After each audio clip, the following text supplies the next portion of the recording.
যদি বলি এই দেশে যত মুসলমান বসবাস করে অধিকাংশের মুখে দাড়ি আছে না দাড়ি নাই? দাড়ি আছে? দাড়ি বলো না দাড়ি ছাড়া? দাড়ি ছাড়া। তাহলে মুসলমান আমার দেশের অধিকাংশ হলো বেনামাজি।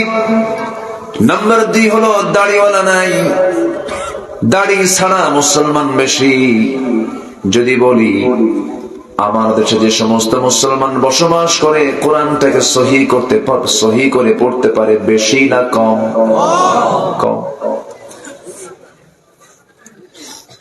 তাহলে নামাজি কম, কোরআনটাকে সহি করে পড়তে পারে কম, দাড়ি কাটা মুসলমান বেশি।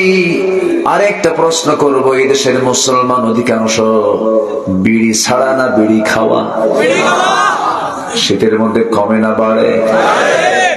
এত খাওয়া খায় ইটের ভাটার ধোয়া ফেল, এত খায় রাত 3টার দিকে ঘুম ধরে না, দিন টানে। সকালবেলা বাথরুম হয় না, বাথরুমের মধ্যে যেও খায়। তাহলে মুসলমান বেনামাজি, মুসলমান দাড়ি রাখে না, মুসলমান কোরআন পড়তে পারে না, মুসলমান নেশা করে, মুসলমান বিড়ি খায়। বলুন তো একজন নবীর নাম বলতে পারবেন কিনা? বলুন তো কোন নবী বিড়ি খাইছে? বলেন, আছে? কোন নবী কি এরকম এই ওয়াকামটা কোন নবী করতে পারে? বলেন, বিড়ি খাওয়া কোনো কাম? এটা কোনো খাদ্য যা খেলে স্বাস্থ্য ভালো হয়? এরকম আছে কোথাও? আমার বন্ধুগণ হয়তো মনে মনে চিন্তা করছেন, হুজুর শুধু দোষই ধরেন, ভালো তো কিছু বলতেছেন না। বাস্তবতা হলো রোগী ডাক্তারের কাছে যায় কখন? যখন তার রোগ হয়। একজন মানুষ ডাক্তারের কাছে কি সুস্থ অবস্থায় যায় নাকি? যখন সে রোগী হয়ে যায়। তেমনি আমাদের মধ্যে যদি কোন ইমানের রোগ তৈরি হয়ে যায়, সেই ইমানের রোগগুলোকে শরীর থেকে, তার জীবন থেকে এটাকে মাইনাস করার জন্য রোগগুলো শনাক্ত করার দরকার আছে না নাই? এই জন্য বলতেছি আমি, আমার ভাইরা একটু মনোযোগ দিয়ে কথাগুলো শুনুন। আজকে মুসলমান কোরআন পড়তে পারে না, মুসলমান তেলাওয়াত করতে পারে না। প্রত্যেক দিন ঘুম থেকে উঠি যে মুসলমান কোরআন তেলাওয়াত করার কথা ছিল, নামাজ দিয়ে তার জীবনটা শুরু করার কথা ছিল, সেই মুসলমান আজকে কোরআনটা পড়ে না, নামাজেও যায় না। ঘুম থেকে উঠতে উঠতে রাত 3টার দিকে শুয়ে পড়ে, আবার দিনের বেলা 12টায় ওঠে। মুসলমানের যে লাইফ স্টাইল সবগুলো এলোমেলো হয়ে গেছে। আমার বন্ধুগণ, আল্লাহ রাব্বুল আলামিন বলছেন, বান্দা আমি তোকে এই দুনিয়াতে এমনি এমনি পাঠাই না, আমি তোকে অবশ্যই কাজের জন্য পাঠাইছি। সেই কাজটা হলো এই দুনিয়াতে কারো গোলামি তোর চলবে না, গোলামি করতে হবে একমাত্র কেবলমাত্র কার? আসতে বলবেন না, কার? আল্লাহ তাআলা।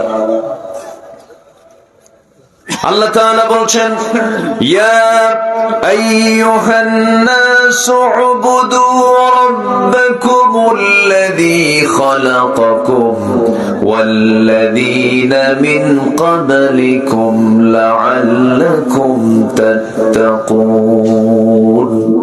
হে মানব মণ্ডলী, তোমরা সেই মহান রবের গোলামি করো, দাসত্ব করো, যিনি তোমাকে সৃষ্টি করেছেন, তোমার পূর্বে সকল মানুষগুলোকে সৃষ্টি করেছেন। সেই মহান রবের তোমরা গোলামি করো। আর গোলামি করার জন্য যে বিধানটা দরকার, সেই বিধানটার নাম কি? সেই বিধানটার নাম কি? আমার ভাইরা, এই দুনিয়াতে কোন বান্দা লসের কাছে যায় না। যদি বান্দা জানে এই ব্যবসাটা করলে লস হয়ে যাবে, সেই বান্দা কি ওই লসের ব্যবসায় যাবে নাকি? যাবে না। আল্লাহ রাব্বুল আলামিন বান্দাকে ডাক দিয়ে বলছেন, বান্দারে আমি তোকে কিছু ব্যবসার কথা বলবো। আমি তোকে কিছু বিজনেসের কথা বলবো, যে বিজনেস করলে পরে তোর কোনো লস নাই, এই বিজনেস গুলো তুই শিখে নে। আল্লাহ রাব্বুল আলামিন সূরা ফাতিরের মধ্যে সুন্দর করে স্পষ্ট করে জানিয়ে দিয়েছেন। মহান রাব্বুল আলামিন সুন্দর করে বলছেন, ইন্নাল্লাযীনা ইয়াতলুনা কিতাবাল্লাহ ওয়া আকামুস সালাতা ওয়া আনফাকু মিম্মা রাযাকনাকুম সিররান ওয়া আলানিয়াতান ইয়ারজুনা তিজারাতান লান তাবুর। জোরে বলুন আল্লাহু আকবার। আমি কি আলোচনা চালাবো? এই যদি একজন করে উঠে যায়, কোন সমস্যা? চাপ? ও চাপ, নিম্ন চাপ।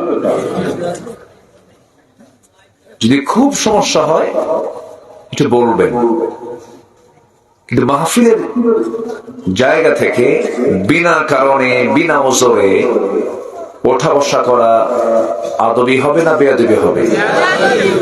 সুস্পষ্ট আদবের খেলাফ কাজ হবে। শৃঙ্খলা ভঙ্গের অভিযোগে মামলা নেই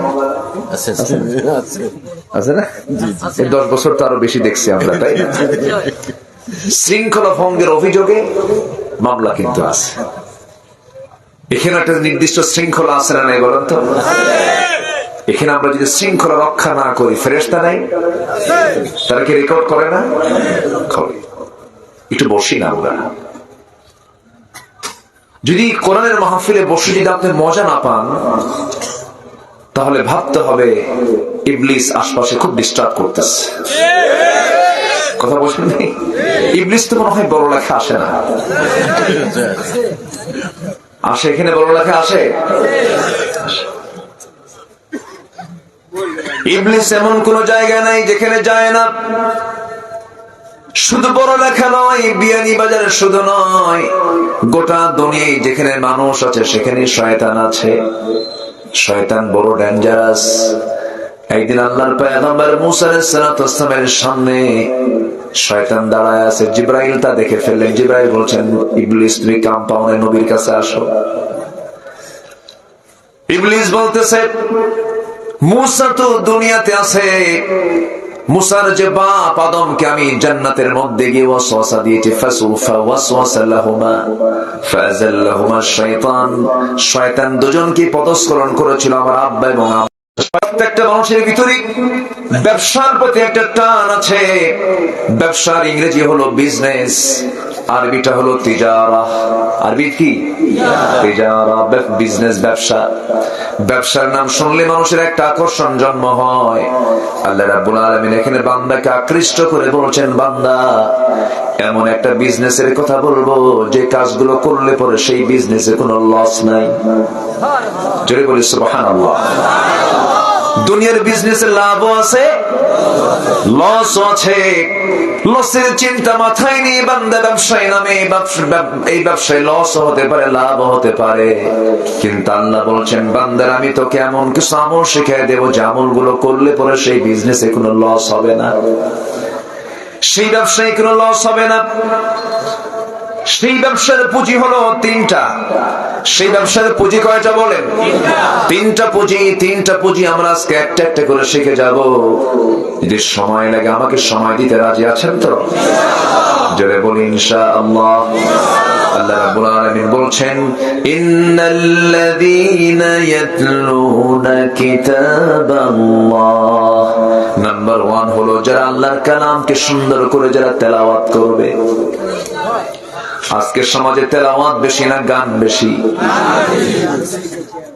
বলেন বলেন। সংসদগুলোতে আলেম বেশি না শিল্পী বেশি? এক শিল্পী তো আউট হয়ে গেছে, ঠিক আছে না? ফাটে না বলে ফেটে গেছে তো।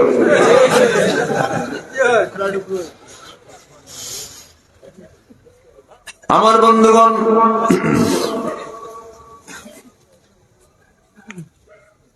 বুকটা ফেটে যায়। আল্লাহর কালাম তেলাওয়াতের মধ্যে কত মজা। অধিবেশন শুরু হবে কোরআন তেলাওয়াত দিয়া। এদেশে সংসদে এই সিস্টেমটা চালু আছে, বলি আলহামদুলিল্লাহ, যে বলি আলহামদুলিল্লাহ। অধিবেশন শুরু হয় কি তেলাওয়াত দিয়া, কোরআন তেলাওয়াত দিয়ে অধিবেশন শুরু হয়। পার্লামেন্টে ভালো, এটা তো ভালো, কিন্তু পার্লামেন্ট অধিবেশন শুরু হয় কোরআন তেলাওয়াত দিয়ে, কিন্তু আইন পাস হয় সুদের, আইন পাস হয় মদের। ঠিক আছে না? বিসমিল্লাহ কয় মদ খায়, বিসমিল্লাহ মদ।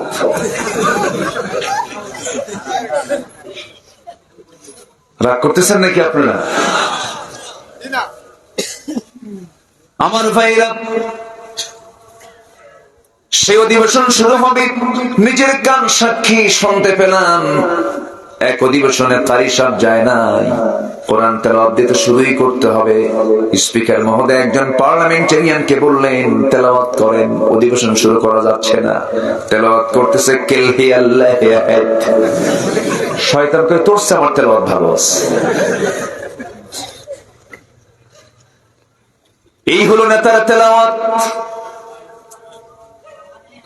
জনগণের সেবা করবে মুসলমান জনগণ যেখানে বেশি, বক্তৃতা শুরু করার আগে বলে বিসমিল্লাহির রহিম। রহমান বাদ গেছে।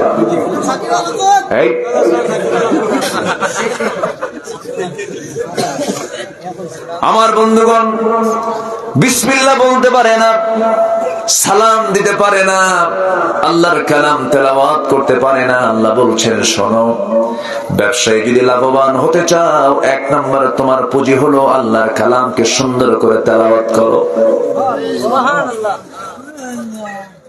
যার দেহে তেলাওয়াত আছে সেই দেহে রোগ হবে না, সেই দেহে শয়তান বসবাস করবে না। রোগ হলো দু প্রকার, শুধু জ্বর আসলেই যেটা রোগ হলো তা নয়, ইমানের রোগ সবচেয়ে বড় রোগ।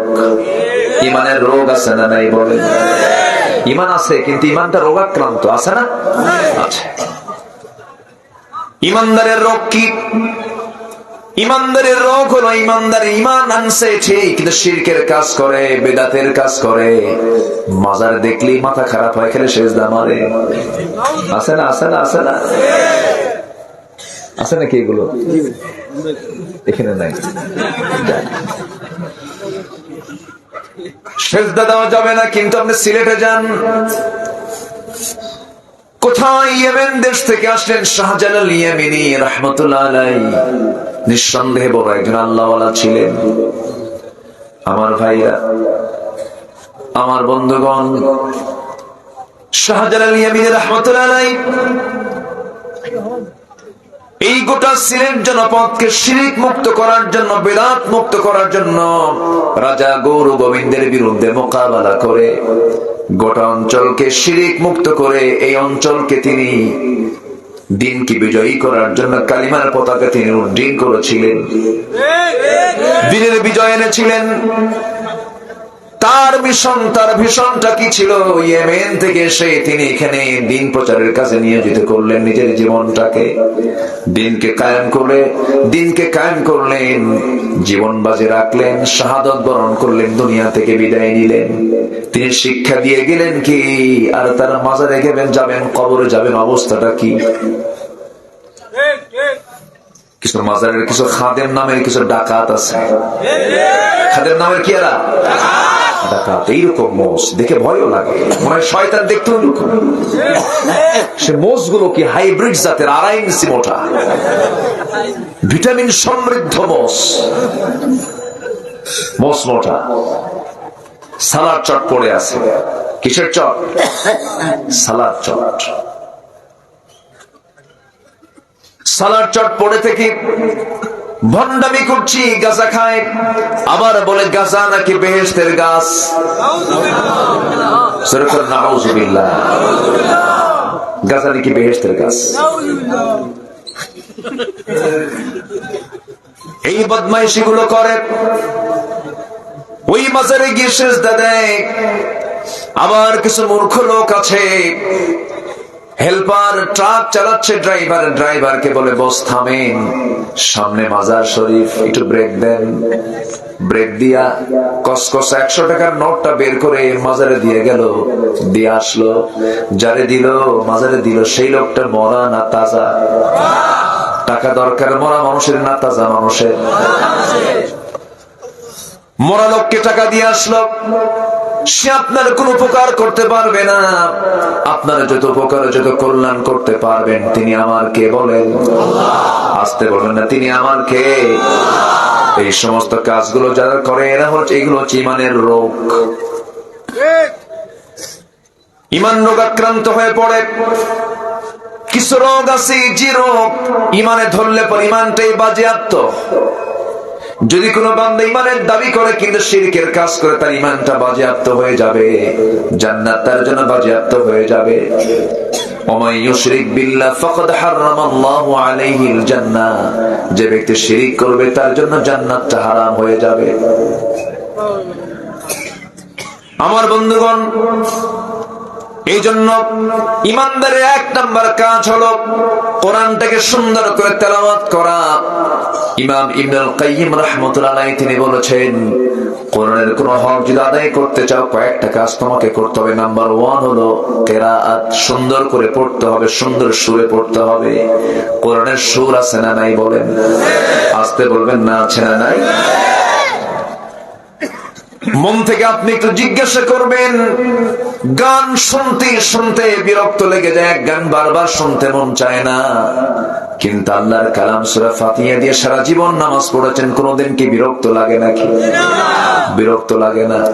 যারা মক্কায় মদিনায় যারা গেছেন, উমরা যারা করেছেন, হজ যারা করেছেন, সেখানে আরো বেশি মজা পাবেন। নামাজের মধ্যে যে তেলাওয়াত, ইমাম যখন তেলাওয়াত করেন মনে হয় বারবার শুনি, বারবার শুনি। আল্লাহ তাআলা এই তেলাওয়াতের মধ্যে এমন একটা স্বাদ ইমানদারের মধ্যে ঢুকিয়ে দিয়েছেন, এই অমৃত স্বাদ একমাত্র ইমানদাররাই পেতে পারে। কোরআনটাকে হক আদায় করার জন্য 1 নম্বর হলো কিরাআত, নাম্বার 2 হলো তিলাওয়াত, নাম্বার 3 হলো দিরাসাত, অনুশীলন করা, নাম্বার 4 হলো তাদাব্বুর, গবেষণা করা, এবং নাম্বার 5 হলো কোরআনটা যা জানলাম, যা বুঝলাম সেই অনুযায়ী ব্যক্তি জীবন থেকে শুরু করে নিয়ে রাষ্ট্রীয় জীবন পর্যন্ত কোরআনটাকে বাস্তবায়ন করার চেষ্টা করা। প্রথম স্তর হলো কোরআনটাকে সুন্দর করে পড়া, সুন্দর করে তেলাওয়াত করা। যে তেলাওয়াত না করলে পরে নামাজি হবে না, যে কোরআন সহি না করলে নামাজি হবে না। তাহলে কোরআনটা সুন্দর করে তেলাওয়াত করা সবার জন্য সুন্নত, নফল না ফরজ? সুন্নত, নফল না ফরজ? ফরজ। দুঃখজনক হলো সত্য, এই দেশের অধিকাংশ নামাজির তেলাওয়াতে সহি নাই। যে মুসল্লি নামাজ পড়াতে পারে না তার নামাজই হয় না। যে মুসল্লি নামাজ পড়াতে পারে না তার নামাজই হয় না। হয়তো অনেকে হয়তো মন খারাপ করতে পারেন, হুজুর এটা আবার কেমন কথা বললেন? যে নামাজ পড়াতে পারে না তার নিজের নামাজও তার সে বাস্তবায়ন করতে পারে না। যে মুসল্লি নামাজ পড়াতে পারবে তার নামাজটা আদায় হয়ে যাবে। মালয়েশিয়াতে যান আপনি, মালয়েশিয়ার এমন কোন মুসলমান নাই, ক্লাস 8 লেভেল থেকে শুরু করে নিয়ে বুড়া মানুষ পর্যন্ত সবাই নামাজ পড়ানোর মতো যোগ্যতা রাখে। কেন, কি জন্য? এর মূল কারণ হলো তাদের শিক্ষা সিলেবাস এমন ভাবে সাজানো, ক্লাস 8 লেভেলে যখন ওঠে তার 2-3 পারা কোরআন সিলেবাসের মধ্যে তার মুখস্থ হয়ে যায়। আমার দেশে তো সেই সিলেবাস নাই। ইসলাম শিক্ষার মধ্যে আবার মা দুর্গার ছবি ঢুকাই দিছে, যা পরে কইলো যে না এটা ভুল হয়ে গেছে। কোথায় যাবেন আপনি? আমি অন্য ধর্মকে কটাক্ষ করে কথা বলছি না, আবার মন খারাপ করবেন না। আমাদের তো প্রত্যেকটা কথায় রেকর্ড হয়। হিন্দু আমার দেশে 10% বসবাস করে, তাদের মন্দির আছে, তাদের দেবতা আছে, তারা মূর্তি পূজা করে, তাদের ধর্ম, তাদের মন্দির, তাদের দেবক, তাদের দেব দেবী, এগুলো নিয়ে আমাদের নেগেটিভ পজিটিভ কোন মন্তব্য করার কোন দরকার নাই। মা দুর্গা গজে স্বরূপ আর ঘোড়ায় স্বরূপ, এটা আমাদের দেখার কোন দরকার নাই। বরঞ্চ তারা যদি সংখ্যালঘু হয়, তাদের মন্দির পাহারা দেবার দায়িত্ব আমাদের। ইসলাম এটাই বলে দেয়, আমরা পাহারা দেইও। আমার দেশের হিন্দু ভাইরা জামাই আদরে থাকে। কি আদরে থাকে বলেন? জামাই আদরে। তাদের মন্দির আমরা পাহারা দেই, কিন্তু হিন্দু ভাইরা তা করতে পারেননি। বাবরি মসজিদ তারা ভেঙে চুরমার করে দিয়েছে, মুসলমানদেরকে পুড়ে মেরেছে তারা। ভারতবর্ষে পর্যন্ত 13,500 বার সাম্প্রদায়িক দাঙ্গা হয়েছে। মুসলমান পরম সহিষ্ণু ধর্মের নাম, অন্য ধর্মের প্রতি ইসলাম কখনো কটাক্ষ করতে বলে না। সম্মানিত ভাইয়েরা, আজকে মুসলমান কোরআন পড়তে পারে না, কোরআনটাকে সহি করে জানে না। এটার জন্য দোষ এক নম্বর ব্যক্তির, এটা ঠিক আছে, ব্যক্তির দোষ ঠিক আছে, কিন্তু এটার জন্য শিক্ষার দায়িত্ব যারা পালন করছেন তাদের দোষ আছে না নয়? আছে। কিন্তু সবার কোরআন শেখার দরকার আছে না নাই? আছে। দেশ স্বাধীন হলো 52 বছর, 53 বছর চলে। শিক্ষার হার কমেছে না বেড়েছে? বাড়ছে। শিক্ষার হার বাড়ছে না? শিক্ষার হার বেড়েছে, কিন্তু সুশিক্ষার হার কি বেড়েছে? কলেজে যান, ভার্সিটিতে যান, শিক্ষক ছাত্রকে পিটায় না ছাত্র শিক্ষককে পিটায়? ছাত্র শিক্ষককে পিটায়, সোজা হয়। কি হন? সোজা। কিন্তু মাদ্রাসায় যাবেন আপনি, মাদ্রাসায় কি এমন চিত্র দেখা যায়? বরঞ্চ শিক্ষক ওযু বানাবেন, সামনে ওযুর পানি প্রস্তুত। ওস্তাদ রুম থেকে বের হবেন, সুন্দর করে জুতা প্রস্তুত। ওস্তাদ ওযু শেষ করেছেন, গামছা প্রস্তুত। ওস্তাদ খাবেন, দস্তরখানা প্রস্তুত। এই আদব কোরআনের জন্য হয়েছে, কোরআনের জন্য হয়েছে। কোন বৃদ্ধাশ্রমে, এটা তো অত্যন্ত আমাদের জন্য পোড়া কপাল। বাংলাদেশে আগে বৃদ্ধাশ্রম ছিল না, এখন বৃদ্ধাশ্রম আমার দেশে গড়ে উঠেছে। কেন জানেন? সন্তানরা খুব ব্যস্ত, আব্বা আম্মাকে দেখার টাইমই পায় না। কি ব্যস্ত সন্তান, দেখেন না? আছে না এরকম? আছে না? বাপ মাকে দেখার সুযোগ নাই। বেতন সিস্টেম করে মাসিক টাকা দিয়ে বাপ মাকে রেখে দেয় বৃদ্ধাশ্রমে, আর ছেলে থাকে গুলশান, বাড়িধারা, ডিওএইচএস, ধানমন্ডিতে। এগুলো সন্তান নয়, সন্তান নামের কলঙ্ক। এগুলো সন্তান। আছে না? আছে না? নাই? যে সন্তান বাপ মাকে দেখার সময় পায় না, ওটা সন্তানই না, ওটা জানোয়ার। আসতে বলে ঠিক কিনা? ওটা কি মানুষ না জানোয়ার? জানোয়ারের চেয়ে অধম। জানোয়ারের মধ্যেও কিছু মহব্বত আছে। আমার ভাইয়েরা, কিন্তু আমি চ্যালেঞ্জ দেব, আমি চ্যালেঞ্জ ছুড়ে দিলাম সবার সামনে। কোন বৃদ্ধাশ্রমে এমন কোন পিতা, এমন কোন মাতাকে পাবেন না যার সন্তান হাফেজ, যার সন্তান আলেম। একটা আলেম সন্তানের, একটা আলেম, একজন হাফেজ সন্তান কখনো তার বাবা মাকে বৃদ্ধাশ্রমে রাখতে পারে না, কারণ কোরআন তাকে এই শিক্ষা ঠিকই দিয়েছে। এই জন্য যা ভুল করছি, সন্তানকে প্রথম সবক দেব কোরআন। জোরে বলি ইনশাআল্লাহ। আজকে কয়জন ছাত্রের মাথায় পাগড়ি দিলাম? 4 জন। আমি তো মনে করি এই 4 জনের চাইতে ভাগ্যবান শিক্ষার্থী পৃথিবীতে আর নাই। তাদের সিনায় আছে কয় পারা কোরআন? বলেন কয় পারা কোরআন? সবাইকে নসিব পায়? বুদ্ধি থাকলে কি কোরআন মুখস্থ করা যাবে? রহমত লাগবে কার? আমার নবীজি যখন ওহী নাযিল হয় তখন বারবার শুধু তেলাওয়াত করেন, মনে রাখার জন্য চেষ্টা করেন। আল্লাহ বলছেন লা তুহাররিক বিহি লিসানাকা লিতা'জালা বিহি, আপনি এত তাড়াহুড়ো করেন কেন মুখস্থ করার জন্য? আমি আল্লাহ নিজে আমি আপনার সিনার মধ্যে তা জমা করে দেব। তাহলে কোরআন কি মুখস্থ করা আল্লাহর রহমত ছাড়া সম্ভব? হাফেজদের সিনার মধ্যে জমা করে দেন কে? আসতে বলবেন না, কে জমা করে দেন? হাফেজ তারাই যারা আল্লাহর নির্বাচিত বান্দা। আল্লাহর কি বান্দা বলেন? নির্বাচিত বান্দা। সবাই হাফেজ হয় না, সবার কপালে হিফজ জোটে না। সেই হাফেজ তৈরি কারখানা হলো এই মাদ্রাসা। বলি আলহামদুলিল্লাহ।